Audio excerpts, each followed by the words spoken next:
El Benavent va caure ahir davant el Reus en el seu exili al camp de l'Atlètic Segre. El futbol no va ser just amb els homes de Mauro Ravnich, que van mereixer millor sort. En el minut 25, en aquesta dubtosa acció, el Reus va establir el 0-1 al marcador. A partir de llavors, el Benavent es va fer amo i senyor del partit. Cheik, en 2 ocasions, va tenir l'empat a les seves botes. Però quan més i millor jugaven els del Segrià, va arribar la segona diana visitant. El cop va ser molt fort per als locals, que just abans del descans van veure com els tarragonins deixaven el partit vist per a sentència. El Reus ha sido justo vencedor, pero tampoco por tanta diferencia.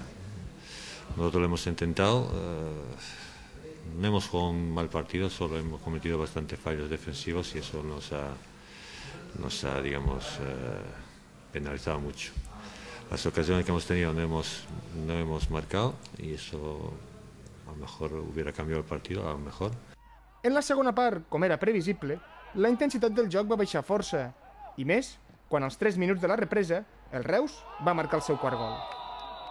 De nou Cheik va disposar d'una bona oportunitat per retallar distàncies, però ahir no va ser la nit del Benavent.